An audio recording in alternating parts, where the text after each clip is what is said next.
Davom etamiz. Yurtimizda boy tarixiy va ma'naviy merosni asrab-avaylash hamda uni keng jamoatchilikka yetkazish borasida muhim loyihalar amalga oshirilmoqda. Ana shunday ulkan majmualardan biri shaxsan davlat rahbari tashabbusi bilan bunyod etilgan Islom sivilizatsiyasi markazidir. Majmua nafaqat yurtimiz, balki butun mintaqaning ilmiy-ma'rifiy salohiyatini namoyon etuvchi muhim maskan sifatida e'tirof etilmoqda.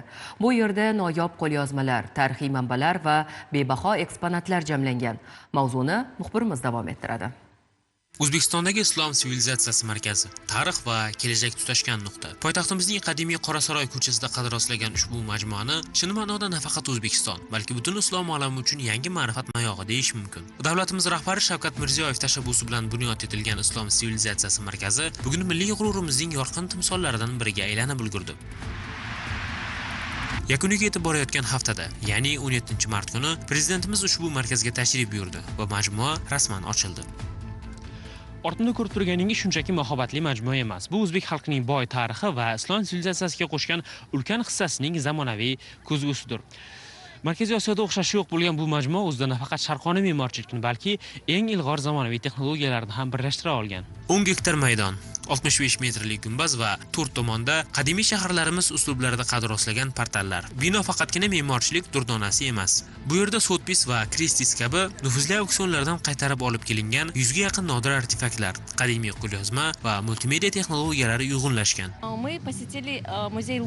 Biz yaqindagina Dubayda bo'lib, u yerdagi mashhur Louvr muzeyini ham ko'rgan edik, ammo ochig'ini aytishim kerak, u yerdagi taassurotlarimizni bu muzey bilan mutlaqo solishtirib bo'lmaydi. Bu yerda hamma narsa g'oyatda yuqori darajada tashkil etilgan. O'zbekiston tarixi shunday mahorat bilan namoyon etilganki, kishi hayratini yashira olmaydi. Bir so'z bilan aytganda, bizga bu makon juda yoqdi. Ayniqsa Buyuk Ipak yo'li tasvirlangan bo'lim va sharqona bozor madaniyati, turli tuman nodir tovarlar namoyish etilgan ekspozitsiya bizda katta taassurot qoldirdi. Sharqona madaniyatning bor go'zalligi va jozibasi aks etgan bu sahnalar haqiqatdan ham hayratlanarli. Juda ham taassurotlarimiz katta.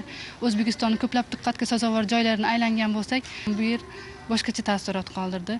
Hamma yurtdoshlarimizni kelishlarini tavsiya qilgan bo'lardik. 7 yoshdan 70 yoshgacha bo'lgan barcha odam kelishini tavsiya qilaman. Chunki bu yerdan ma'naviy boyligi bilan chiqib ketadi. Majmuaning eng markaziy nuqtasi Qur'oni Karim zalidir. Bu yerda islom olamining bebaho durdonasi, qadimiy Usmon mushafi munosib joylashtirilgan. Uning atrofida esa turli davrlarda bitilgan dunyoning eng nodir va qadimiy Qur'on qo'lyozmalari namoyish etilmoqda.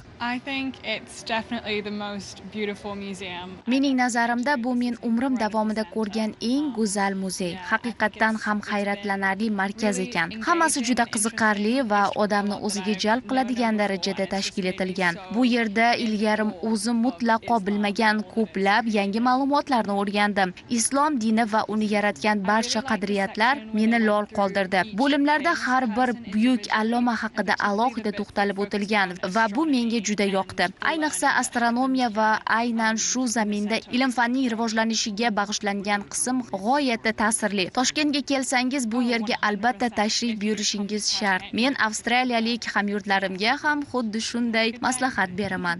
Ko'proq yengilliklar kutgandim, lekin undan ham ortig'i bilan yengilliklar, ma'lumotlar, o'tgan davrdagi yashab o'tgan jadidlarimiz haqida, yana va boshqa narsalar haqida juda ham katta taassurot qoldirdi Qur'oni Karim. Uni yozilishlari, uni yozilish tarixi, necha yil yozib bitilganligi. Bugun Islom sivilizatsiyasi markazi Yangi O'zbekiston 3-renessans poydevoridir. Bu muqaddas dargohga qadam qo'ygan har bir o'zbek o'zligini va buyuk tarixini qaytadan kashf etsa, xorijiy sayyohlar ajdodlarimizning jahon tamadduniga qo'shgan ulkan hissasi hamda xalqimizning porloq kelajagini ko'ra oladi. Saidakbar Mo'minov, Husan Jumanazarov, Abbosud Bosarov, Zamon informatsion tahliliy dasturi uchun